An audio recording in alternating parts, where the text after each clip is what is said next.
Can you say hard hats, folks? Hard hats, lunch pails, steel-toe boots? Anything short of a championship this year is a failure. Look at this boomer right here.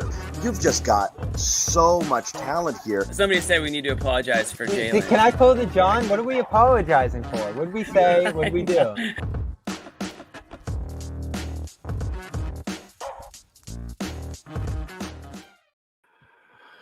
All right, what's going on, guys? John Zannis, Noah Dalzell here, doing a brief post-game recap of USA defeating Puerto Rico 104-83 in a fairly non-eventful ho-hum affair, which is what was expected, and that doesn't mean it's a bad thing, but it is what it is. USA is finishing as the number 1 overall seed, awaiting their opponent in the quarterfinals, the 8th seed. There's still a few teams that it could be there. I feel like one of the more likely scenarios, Serbia beating South Sudan by more than 3 points, would make Greece that team there in the 8th spot, but there's still other possibilities of who it could be. So we'll have to wait to see who that opponent is.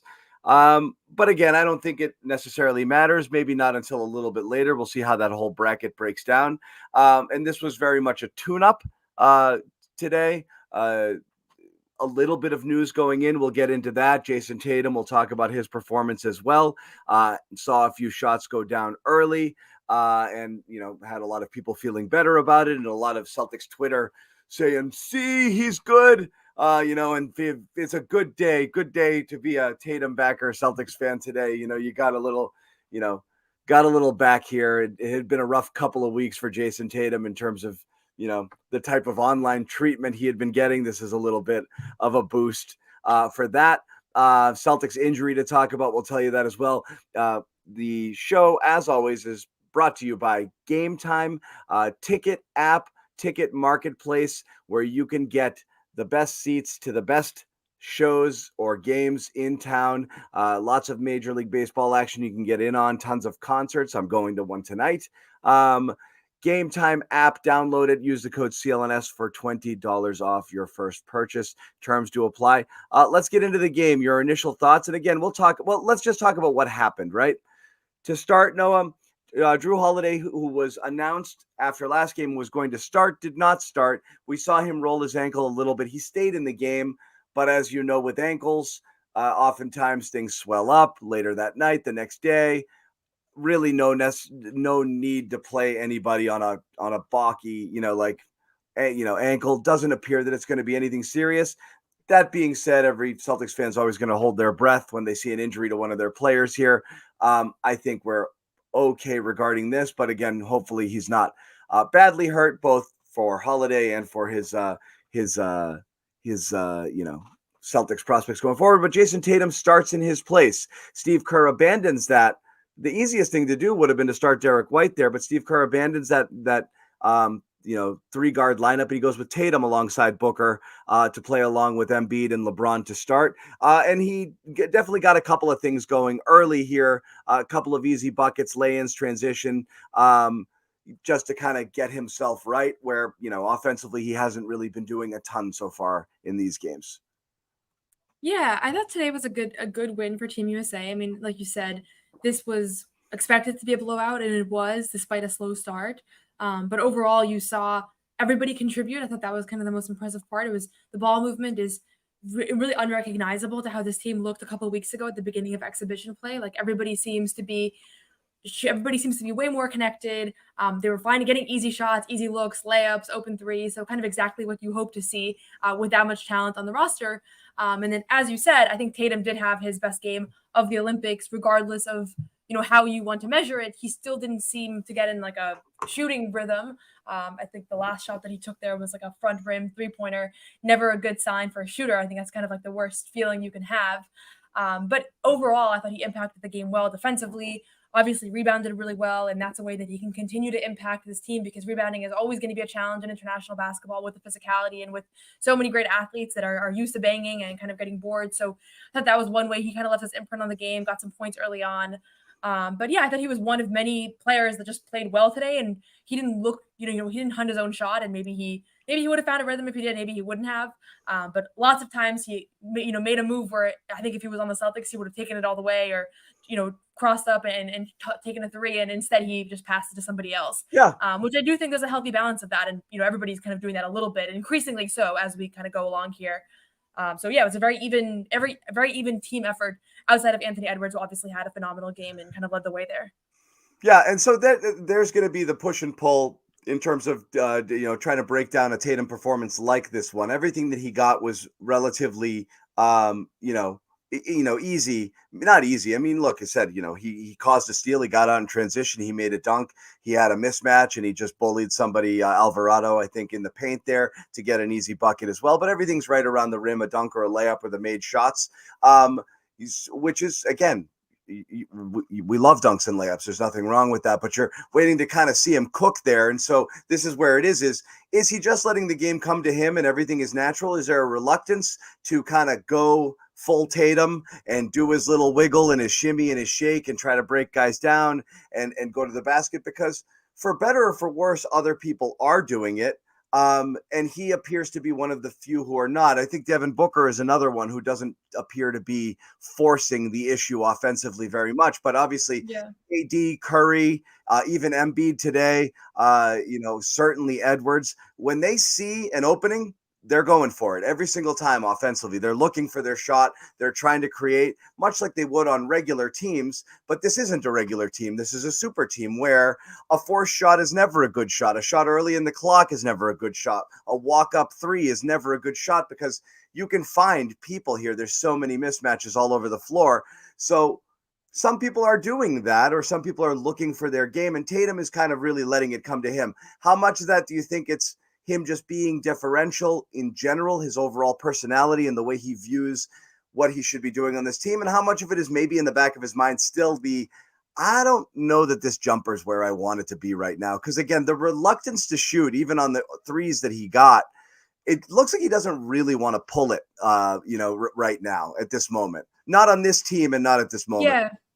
Yeah, I think there's a balance. One of the things that I've been thinking about over the last few weeks as we've been talking about Jason Tatum is how he usually starts games. Like first quarters for him, he's so slow, generally speaking, and he kind of defers to Jaylen Brown. He's talked about it, that he likes to kind of watch it and let the game come to him and feel things out. And how many games did you see this year where he had 2 points or 0 points or he was 0 for 4? I mean, that was a very typical start for him. And you just can't do that with USA basketball when you have that much talent around you. And so I don't know. I mean, I know he was good in the last Olympics and he was a lot more effective scoring wise.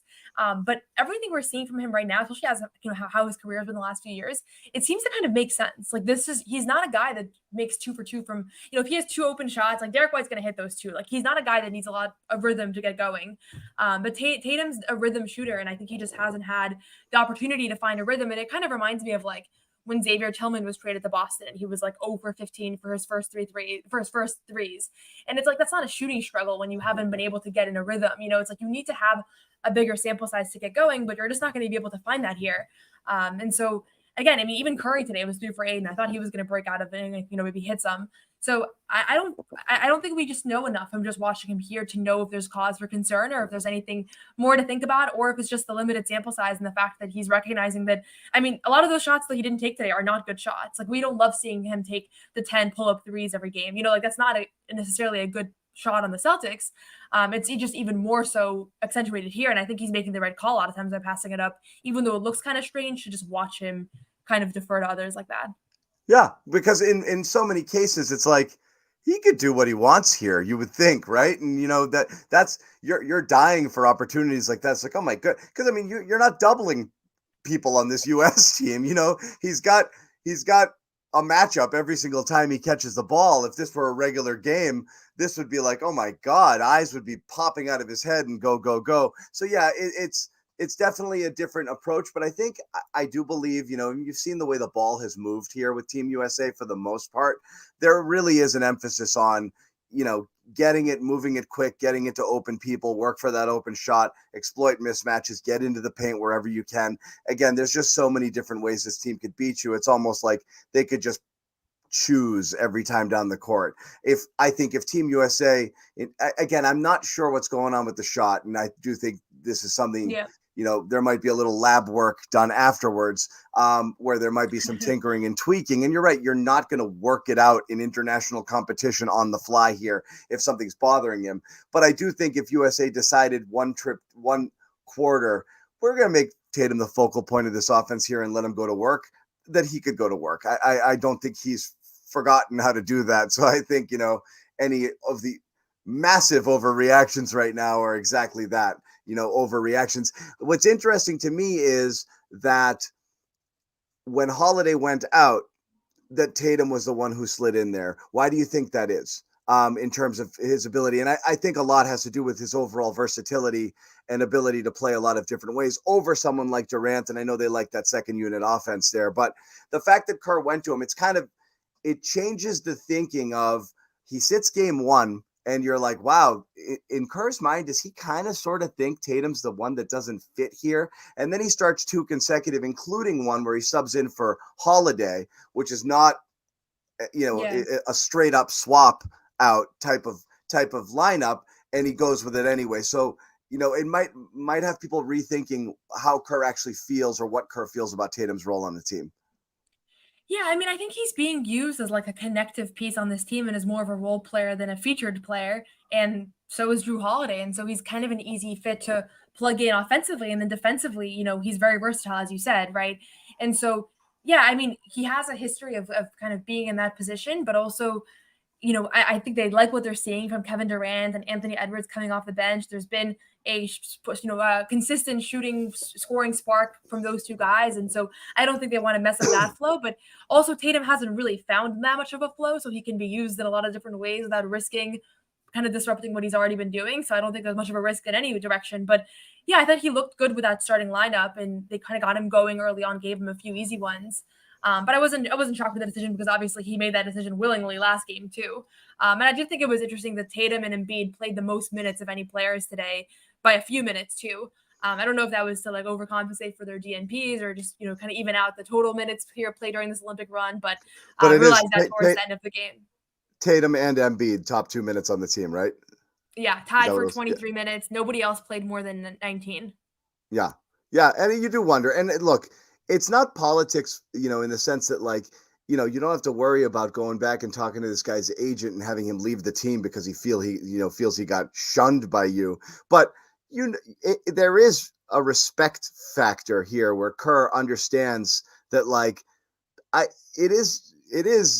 hate saying Tatum was disrespected, but it is disrespectful for really sitting any of these guys considering their stature in this game. I mean, it's not just Tatum, but if you opted to just take anybody out and say you're not playing today, it's why me? I'm me, it's very, very weird. Right. And as you see, it's the second game in a row, and granted one where the score was in hand and they weren't super worried about it, where he did opt to play 11 people, and Halliburton, who didn't get run in the first, did get in the second. So I think Kerr's rethinking that 10-player thing. Things might change in tight games as you get into the elimination round. So I am curious what happens. We will talk a little bit about that, just how you see things going forward. And especially if Holiday returns, what's he going to do here? But he played everybody who was at his disposal today, some minutes. And it's I think a lot of that has to do with I can't just keep sitting this guy, or I definitely think the Tatum and Embiid minutes thing today was a, we got you guys, you're still in, and they both started and they both played a lot of minutes there. I'm not a shot doctor, Noah, so I'll ask you about it. Anytime you watch Tatum do his thing, I see a lot of people say this, and I see it with my very amateur eye. What seems to be a really, really, really pronounced cock downwards on almost all of his shots in a way that I think is not like it always was. It's like he's really loading up and bringing it down and then bringing it up. I remember somebody tweeted at me during the finals, it looks like an elephant unfurling its trunk sometimes, where there's this big rocking sort of thing. Does it look different to you than past years or past whatever, where instead of just the catch and right up, there's a catch and a drop down and a pull up, and there's just something long about it where it just doesn't feel like a quick, natural catch it snap? sort of shot. And I'm sure, people have already looked at this or done side by sides with it, but it definitely feels like there's something there. Yeah, I mean, it doesn't look the same that it used to, but it hasn't for a long time too. Like, Right. I feel And like it every went time in he this stuff, year at a decent clip. I mean, he yeah, shot 37% from three. right. But when his summer league clips came around summer league, like, from whatever 7 years ago, I was like, that is a completely different shot, and he looked so much smoother shooting. Obviously, he's a much better player now, but he just looked a lot smoother. The thing for me is, though, it's so hard for us to be able to tell if something is wrong with someone's shot. Also, because some people's shots they just look wrong. Like Al Yeah, look at Horford, Halliburton. right? I mean, so that's why whenever I look at someone's shot, I never want to evaluate like, this looks off to me. It does look off. It looks awkward. The thing that I do always notice, and the thing that I usually feel like I can tell before Tatum even shoots if it's going to go in or not, just based on how much he's hesitating. And he so often, this drives me crazy because basketball players do this all the time. But if you're going to stand there and not decide if you're going to shoot and think about it for even a split second, it's over. It rarely goes in. Yeah, it's over. It never goes in. So it's funny. The second three is a perfect example. He catches that. God, stupid emojis. He catches that clean look. Birthday? No, it's just sometimes when you do these things with the FaceTime cameras, you fly different thingies. I always do it by accident. My favorite one is like the rock and roll lasers here, but let's see if I can get them going. Yeah, that one, the laser show. Yeah, it's an accident. I triggered it a couple times. I'm like, what the hell is going on? That second one is exactly what you're talking about. Yeah. He catches it. That's a catch and shoot right there. You go straight up, and instead he's got to reset and sidestep and take it over and shoot the same shot. But like there was no reason not to. In rhythm, that's a boom, boom, and put it up, and he didn't want to do it. So he's going through a process of resetting himself by taking that extra dribble and doing what he's doing. Exactly. Yeah. And it's not the only player that does it. I mean, NBA players do it. I mean, basketball players just do it all the time. And it's funny because you miss that opportunity the second you're out of rhythm, but he's up there. Like, I don't have an analytics for this, but as far as players that need to be in rhythm to be a good shooter, he's like at the top of the list. I mean, you can see certain games, like that looks like the whole game is shots off. And so, yeah, it does kind of say someone said you got the shooting yips. It does kind of look like the yips, like the way that he's kind of trying to make the determination if he even wants to shoot it, if he's going to drive, if he's going to pass. That's the thing that really stands out to me. And you see this a lot with like some summer league players, like some of the G League guys. Like I saw this a lot in Vegas. A lot of players are trying to figure out. So you don't want to see it from a star. And that's the part of the discourse that I will acknowledge. I think is valid because it's been a thing for a while. It was a thing during the playoffs in particular. And it's one of the things where he has to just get out of his own head because clearly he's capable of being a really good shooter. Like that is not a question. But the great shooters are the ones that are able to be out of their own heads like 95% of the time. And he just hasn't been able to consistently be that. And I know people have said like, is it the weightlifting? Is it his trainer? And I think that's just all speculation. We really have no way to know unless someone. No, everyone thinks they know, but I mean, we don't know. Yeah. But I know that the mental thing you can really see. And this is not the environment to snap out of it. And nobody's going to snap out of a shooting slump on playing for Team USA right now. Exactly. You're just going to keep firing. Like Curry's trying, but Curry's Curry. Everyone's certain it's the bulking up thing. I'm not really sure. But yeah, that's exactly what it is with him right now. What you said, you hit it on the head. He's definitely not going to figure it out on the fly, but we might need to dial up Drew and say like, what are we doing here? Is there any concern? Like, this is the downside of this happens a lot. Yeah, you play deep into the NBA season, you go into the finals. Now you're adding Olympics on top of it. The chance for one, you got to rest a little and like just you can't just play basketball all the way through. You will burn out. Two, how much time is there to kind of go back in and make these tweaks, for him if he does need to do something? You don't want to like reinvent your shot entirely coming into the new year, but you also don't want to enter it just kind of doing the same thing and hoping it starts to go in. Yeah, I mean, I'm sure he has like all the tools at his disposal to improve his shot, all the trainers he could ask for in the world. I know the Celtics shooting, coaching staff has been really great at helping guys out of slumps and improving their shots and things.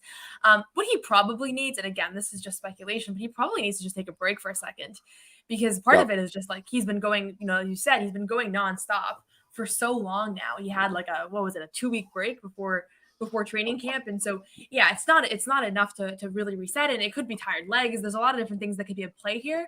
But I think what he really needs is to just get in a good rhythm, and preseason will be good. If, early regular season games that are low stakes, where he can take 20 shots, where he can, kind of get in his bag a little bit. Like, that's helped him out in the past as well. I don't think this is going to be like, he's not going to be a good shooter for the rest of his career. But he's not like an elite 3-point shooter, right? Like, this has been an on and off thing for a while now. And that hasn't, even without that, the Celtics were able to win the championship. So to me, I kind of view it as like, he's a very good player when he's not shooting great. And when he's shooting great, he's like an MVP level player. Yeah. And he just hasn't been that, recently. I use this analogy all the time. But it's like, I do think, people are envisioning, the pre-bubble Tatum and the guy, who's just seemed to be just lethal, hitting those step backs. And that's, I think, in people's mind, the true Tatum, right? But also at the same time, they're celebrating the new version of Tatum, which rebounds, plays better defense, makes better reads, quicker decisions, gets downhill a little bit more. And it's possible that, one thing, like, if you get the other thing back, he's a top 3 NBA player. If you don't, he's this guy who you're still defending as a top 5-ish type of guy. It just might be different. The question is, does it ever go back to that? As you said, they're not always great shots, but one of the things about a lot of great players currently or throughout NBA, history is the ability to make difficult shots. That's what separates people. That's what you get paid the $300 million for, is that ability to be able to, when the shot clock's down or everybody else is cold or you can't get anything going and you can't rely on your teammates to create their own, you create the offense and you set yourself up to take these tough shots. When they're not falling, he's a lesser version of Tatum or just a different version of Tatum. But in their mind, I think people still think it's there. He can capture that again. Do you think he's morphed into a different style of player now?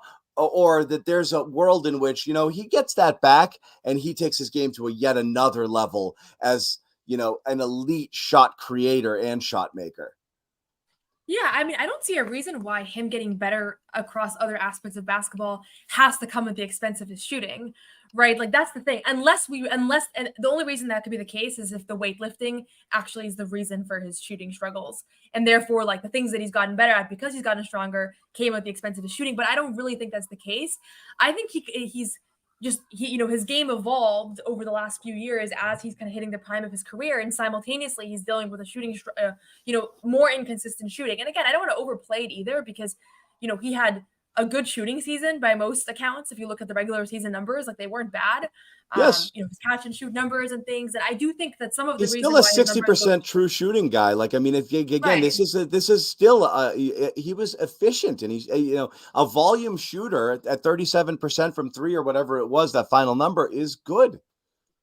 Right, exactly. And so I think a lot of why his numbers sometimes aren't the best as far as his 3-point shooting is if you actually go back and look, if he's 2 for 9 from 3, 3 of those were bad shots. And so he really should have been 2 for 6 from 3. Like, that happens a lot where you go back, because there were some games during the playoffs where I was like, how did he manage to shoot poorly? It felt like his shot was on today. And then you go back and you see, and it's like some of them were like last second heaves or, kind of forced shots at the end of the shot clock, things like that. So I do think his shooting percentage was actually better than the numbers came out to be, because he does take some of those kind of late game shots that weren't necessarily the best, or just like bad shots in general. He has a few of those every game, even if they weren't because of a shot clock. But I think it's going to come back around. I mean, guys hit slumps in their career. This is clearly a longer one, but he has all the tools in the world. He clearly is he's going to continue to have a great spacing around him. He's going to continue to get these looks. So I think he's going to snap out of it, and we'll probably go back and realize, this stretch of his career was a downswing as far as his shooting goes. I don't think he's going to become Sam Hauser, but I do think he'll be closer to kind of some of his earlier career numbers from across the, beyond the arc and things like that. And it is really a testament to his game, how effective he's been despite that. Yeah. Yeah. And again, his regular season numbers yeah, maybe the years of shooting 42%, 44% from three as he did or whatever as a rookie, I forget what the number was. Maybe those are gone. But yeah, at volume shooting the way he's shooting this year, especially if he continues to get better at going downhill and finishing through contact, and if somewhere in that world, not just we focus so much on the three because it left him completely in the playoffs. I think he shot 27 or 28% for three for the entire playoffs.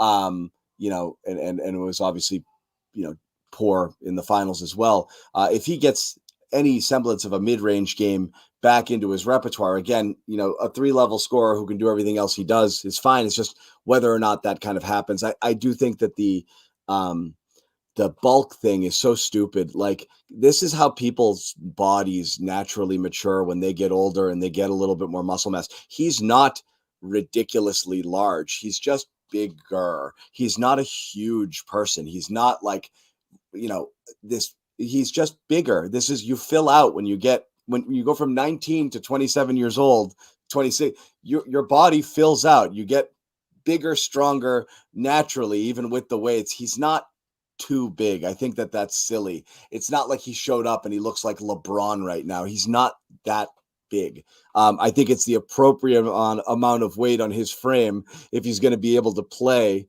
the physical type of basketball necessary, given the position that he plays, and if he wants to be effective and do more than just shoot jumpers. So I think that's silly, but we can put a bow on the Tatum stuff. It was definitely good to see him make a positive impact. It's good to see Steve Kerr has confidence in him to start for a second straight game.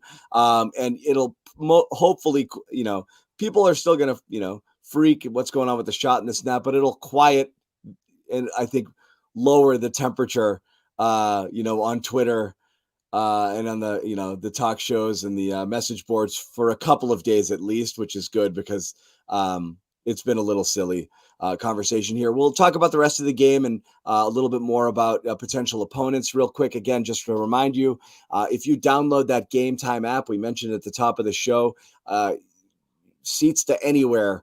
Basically, any show you want to go to, any game you want to go to, MLB is in full swing. The Sox are in full playoff contention here. They're getting healthier, hopefully, and they could be making a playoff run. Tickets are going to be harder to get. So if you want to get in there, download that Game Time app, create an account, use the code CLNS, $20 off your first purchase. Terms do apply. A lot of great offers here and great features, zone deals, flash deals, great. Look at your seats, a panoramic view from your seats if you check it out. And on top of that, one of the cool things about the Game Time app is the prices get lower as you get closer to game time or to the start of your show. So you want to stay on that, see if you can get in on the action. As I said, go check out the Red Sox here. They are hot and they are, heading, hopefully marching towards their first postseason appearance in a couple of years. Download the app, use that code CLNS, $20 off your first purchase. Terms do apply. Rest of the game here, again, kind of ho-humish. Derek White didn't do a ton coming in, immediately making Derek White-ish sort of impacts, got a steal almost right away, which resulted in Kevin Durant's first missed three of the tournament, but they kept the ball alive, got it back, and Durant nailed one there. So positive play in that regard. And he was just being his regular Derek White self, but not a ton to talk about here. I guess what we'll talk about is going forward, what do you think as they get into these rounds here, that these rotations are going to look like based off of what you're seeing and who is going to play? Because I do still wonder if things tighten up, what you're going to do here and who's going to sit, if anything, if Kerr's going to go back to that 10 player limit that he, self-imposed limit that he said after game one, or he's just going to kind of wing it and play whatever he feels is right at the time. Yeah, I mean, I'm really curious to see how these rotations go because there's been so much discussion around minutes so far. And not that these games haven't mattered because obviously they did count and you needed to win them to advance. But a game like today was, you could put Halliburton in there for 10 minutes, yes or no, and it didn't really have there was nothing really on the line here. And so I'm really curious to see how he goes. I do think Tatum's going to be in the rotation, but I don't know that we're going to see minutes this even as we've seen so far. Like today, almost everybody played around 17 minutes or so. I think we're going to see them start leaning on some guys more than others. And I do think that some of the guys that have been playing better, like the Anthony Davises of the world versus Joel Embiid. I think throughout the tournament, he's looked better than Joel Embiid, and early on there was a lot of frustration. Why is Joel Embiid starting over him? I think he's going to start leaning into some of the players that just have been playing better. Like Anthony Edwards probably plays more than 17 minutes if this is an elimination game.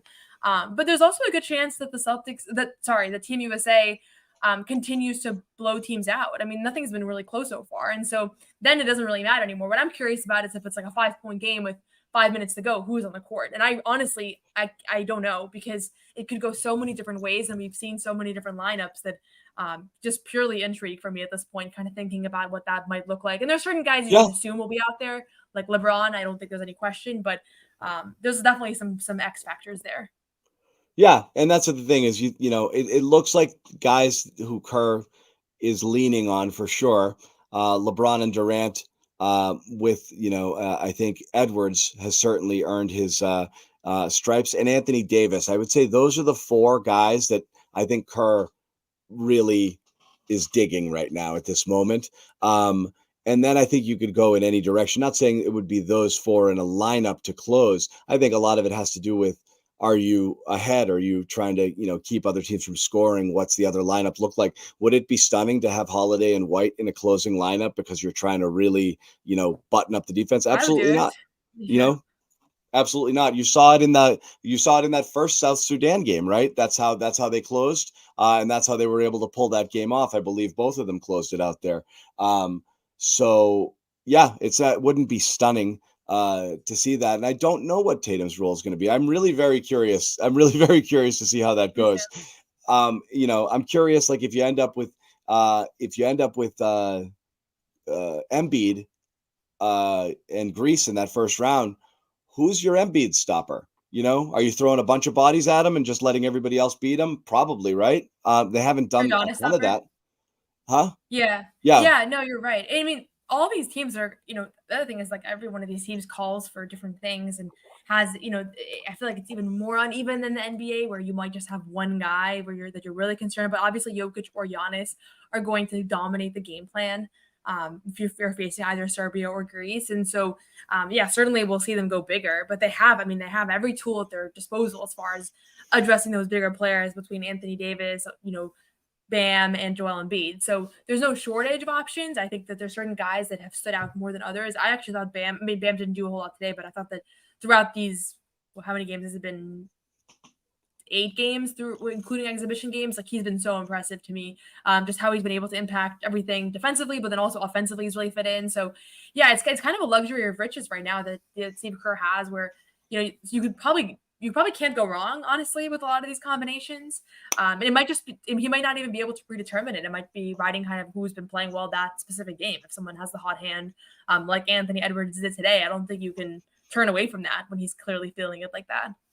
You have done an about face on a couple of guys who you weren't super high on entering the tournament that you revealed to us here on the shows, because when Tatum didn't play the first game, you flat out said, like, I'm not a huge Booker person, and I'm not huge on Edwards either. Have either or both changed your opinion just based on what you're seeing here, or is too small a sample size and you're going to go back to feeling the way you were feeling before?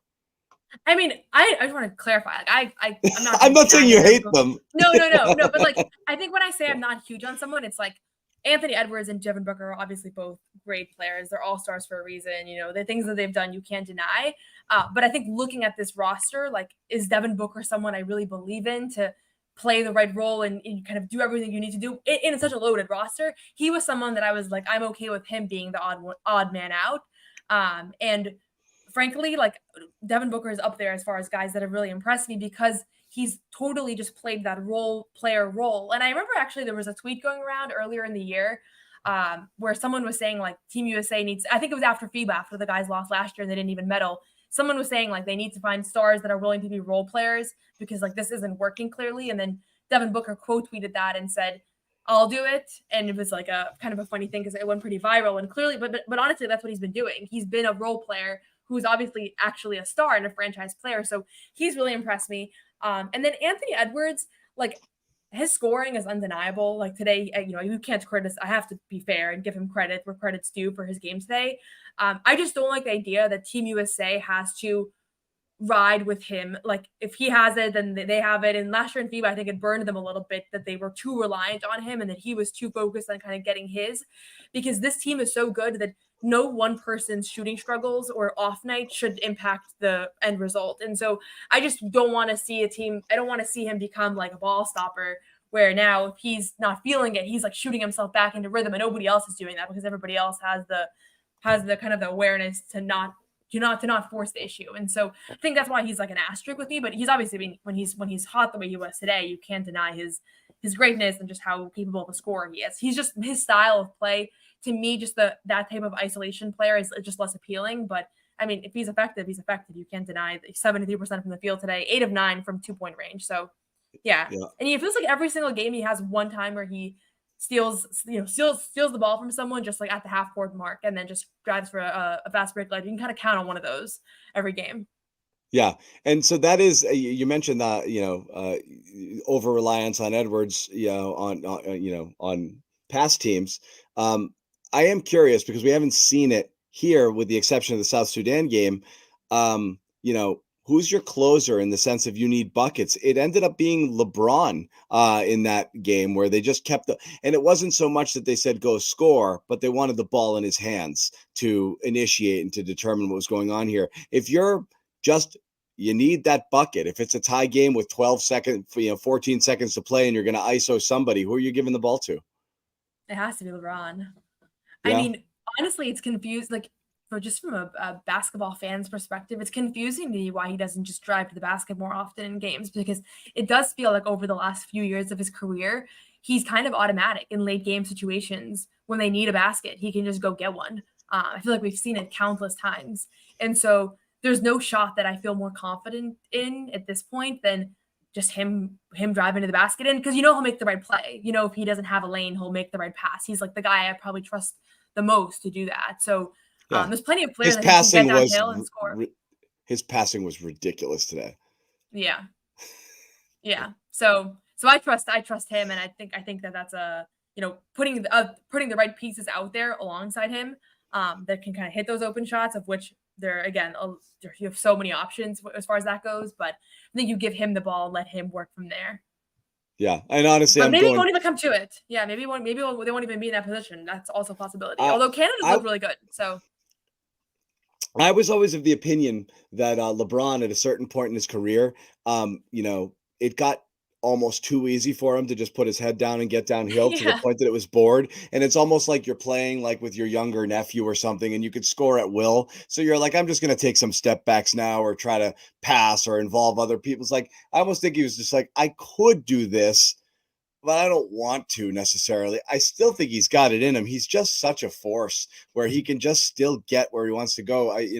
And you see him do it when he decides to will it. So yeah, but I think just his decision-making and his ability to find people, and that's the difference. Again, I hate making this a referendum about Tatum, but if you're talking about like the type of role that LeBron plays on this team is somewhat like a role that Jason Tatum plays on the Celtics, which is you're giving him the ball and letting him kind of figure it out.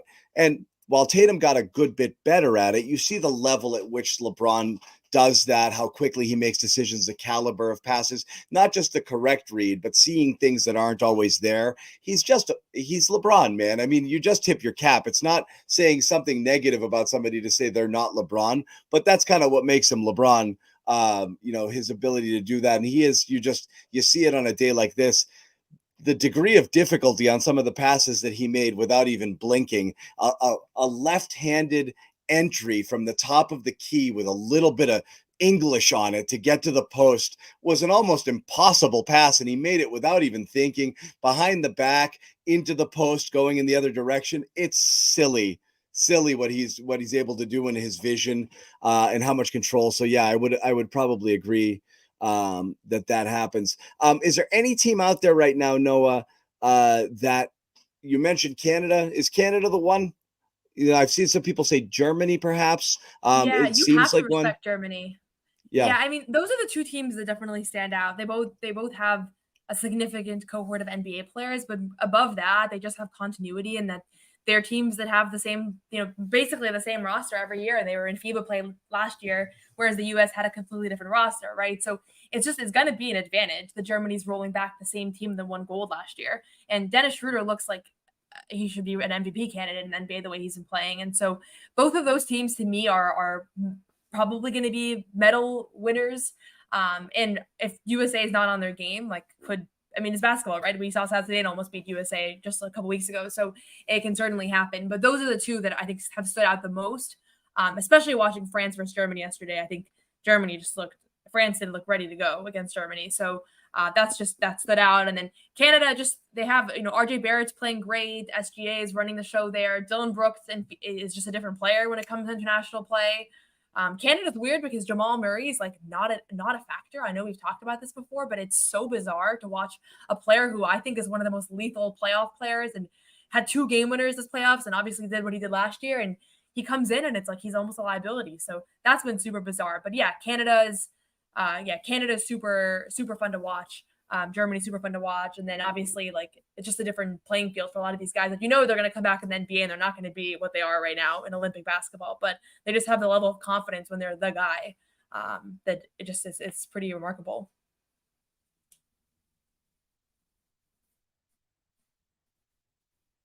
Oh, you're muted, John.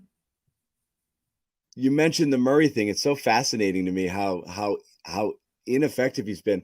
And, this will make, aggrieved Tatum fans feel a little better. I still think Tatum's 3rd or 4th in terms of of hate being put out there on social media in these Olympic Games so far, well behind Embiid and Jamal Murray right now, well behind those two guys. I think most of the Tatum conversation isn't about him having been bad. It's about him, Kerr not having played him, and Celtics fans getting sensitive, and then people liking to tweak Celtics fans, which I understand. But Murray is catching a lot of flack, and I don't think necessarily he's been playing bad, but I think he's much better than what he's shown. I every time I look at the stat line, I'm like, geez, again, it's just abysmal. Yeah, it is. I don't know how much you've watched them, but it's the stat lines looks bad, and then he just looks bad in watching him too. He just doesn't look like he knows his role out there. He looks awkward. His shot's been off. But every interview that he's done, he's been really positive, and he's actually one of the more hostile NBA players when it comes to the media. I haven't been in a presser with him, but just seeing stuff online. But he's been really nice to the Canadian media, and he basically just said, "I don't care about my own role, my own success. I just want to win a medal here." And I think it's easier maybe with Canada because they're not an automatic gold the way that the U.S. team kind of feels. Where if they actually won gold, that would be an enormous thing for them, and they would go down in history as the first team to do it. So yeah, it's still interesting to watch. I find this stuff so fascinating, the translation between NBA players and how well they do, and then who just kind of moves up and just looks completely different in international play. Because RJ Barrett looks like a significantly better player than Jamal Murray. It doesn't even look close. Crazy. And I do think strength is a big part of it too. The strong players that can kind of bang really benefit from international play more than the finesse players. And so and you kind of look at it, so you kind of look at it and that helps determine things too. Yeah. Speaking of people who are sometimes combative with the media, when did Kevin Durant become my favorite player? I don't know when that happened. I can't get enough of Kevin Durant. His attitude. I even like the way he goes at people on Twitter now. I love his Twitter stuff. I freaking love it. He's not afraid to just call people out. I love how honest it is. I love how he's talking about, the other day he was talking about just what true basketball is, get in transition and just let players figure it out. And that's hooping. It's not about sets and all of these things that people obsess over. And he's just such an assassin out there. I talk about a person who you have supreme confidence in whatever's going to happen once they have the ball in their hand. Durant's that guy for me. It's almost stunning when he misses now. He's so good at what he does. He's just automatic. He loves basketball. And my appreciation for Durant grows and grows and grows. The guy who was a bit of a villain and a public enemy in Boston for a while, both in terms of his role of, luring Kyrie away and also just, his overall persona. I've done a complete 180 on him. So, yeah, and exactly. He gave up. I like this one. He gave up the burners and just embraced the evil. He's like, I'm just going to come at you straight. I love it. And I love when players clap back on Twitter, because I also think people feel like nobody sees the messages that they're saying. They can just say stuff with no consequence. And the reality is that even famous people with a ton of mentions usually see the stuff that they're being tagged in. And I think it's just funny when they see it and they react right away. Right away. Do that. There's a great moment in Boston sports radio where, and I don't want to out the host because I feel bad, but they were saying a lot of stuff, and I think it was Kurt Schilling, who I'm not a fan of as a human by any means, but at the time the host was saying a bunch of things, and I can say whatever I want. I'm on the radio, and Schilling just calls up and goes right at him. I'm sorry. So yeah, I like that KD holds some people accountable, because we probably do get away with more shit than we should, because we think that they're not going to hear it anyway. I can say whatever. But yeah, you would totally turtle. I'm sure that would happen to me as well if a player or two decided to jump on the Garden Report and call me on my nonsense. And that's fair. I get it. It's fine. It's all good. That's it. I got nothing else. No, anything else you want to add to? We didn't touch on this game. Again, not a ton to look at here. No, I'll just say I think USA basketball looks a lot better than it did in exhibition play. Like, you can see the guys are starting to gel, and there's a reason why they sign up for the 5 exhibition games, and they go out of their way to do that. And now they're here, and I think they look like a pretty well balanced team, and they figured out a lot of the things that looked a little clunkier early on. Obviously, Puerto Rico is not one of the teams that's going to make you look bad compared to some other teams in the field, but I look forward to seeing some of the better competition, I guess. But yeah, it's been fun to watch, and we'll see how things shake out in the next round. One of the things I did want to point out about how they're looking, and kind of my final observations through all of this, I would argue, it's again because you have a lot of aggrieved fans upset about what Steve Kerr isn't doing vis-a-vis, their players and the playing time and X, Y, and Z. And yeah, I think the expectations with USA is they're gonna every single rotation is gonna be plus 10 over their opponents. Right. And when it isn't, they're like, look at this combo. I think Steve Kerr has actually coached a master class through these first few games in terms of finding the right combinations and pushing the right buttons here. Again, the expectation is that they are going to win handily over most of these teams, but again, some of these teams have more familiarity with one another. They play more together. There's more continuity. That always kind of comes into play here. It's a different style of basketball the USA has to adapt to. They have to seed a little bit when it comes to that. So it's not as easy as, look at how good the players are. Finding it and making it fit,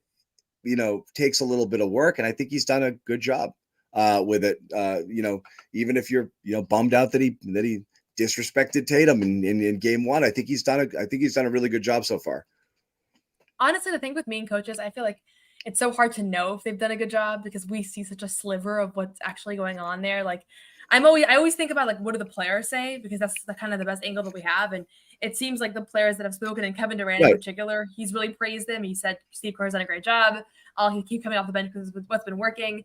And so that's as good as we have as far as a look. Maybe one day they'll write a book about how everybody hated Steve Kerr during this playoff run and during this Olympic run, and then we'll be told otherwise. Possible. But for now, I think right now we have every reason to believe that this team is bought in and it's been working, right? And you can't complain when teams are winning by 25, right? That's as good as it can go. They're not going to win by 50. So we'll see how it looks, though. There's going to be a lot more pressure, and things totally change from the pool play round to the actual bracket play. So we'll see how things look. Well, I think that'll be it's kind of almost like regular season and playoffs in a sense. Yeah. Well, whether it's what the players are saying or just, as I said, is seeing things kind of working a little bit. I think there's good evidence, and you're right.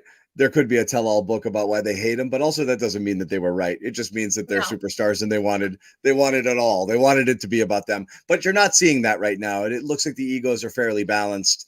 I think it's as much the other players buy-in as it is what the coach is doing there. If you're Right. on a team, and this was very much like the Patriot way, if you've got Tom Brady and these guys, like, dude, it doesn't matter. We're here to win a gold. We're putting ego aside. If you've got LeBron and you've got KD and you've got those guys out there leading the way and leading the charge on that, it's really hard not to follow suit with the rest of the players out there, many of whom are like, hey, I'm every bit as good as these guys is better. And, Tatum is in that boat, which is, hey, based on accolades, I kind of got it over all of these guys, and you could easily say, like, I don't get it, and he could be making a stink, and he's not, and nobody is. So we'll see how it goes, but that's it. Once again, Team USA closes out group play with a win over Puerto Rico, 104-83. Final game, they await their opponent in the knockout round. I'm not sure we know the schedule yet.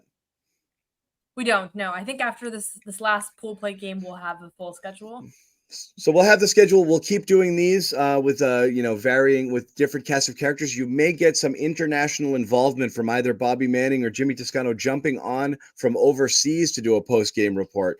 That's possible. Both of those guys are in London right now, making their way to Paris shortly. Bobby might actually be there for part of the Olympic run there, which would be very cool, and has access to practice. So he might be reporting on the Olympics in a couple of days on his vacation. We'll pay him for that day. That one's not going to count against him. But that's it. Thanks again to Noah, who's been great here in the coverage, who's following. You can obviously stay with Noah, follow her on Twitter, but also check out all of her written work over on SB Nation. She's writing right now currently about the women's USA basketball while the WNBA is on hiatus. Is that correct? That's correct. Yeah, 5-on-5 and 3-on-3. 5-on-5, 3-on-3. They play tomorrow, their final game, correct? Yes. Yeah. Yeah, the women play tomorrow. They're also undefeated. They'll probably win it all by a lot. So we'll see though.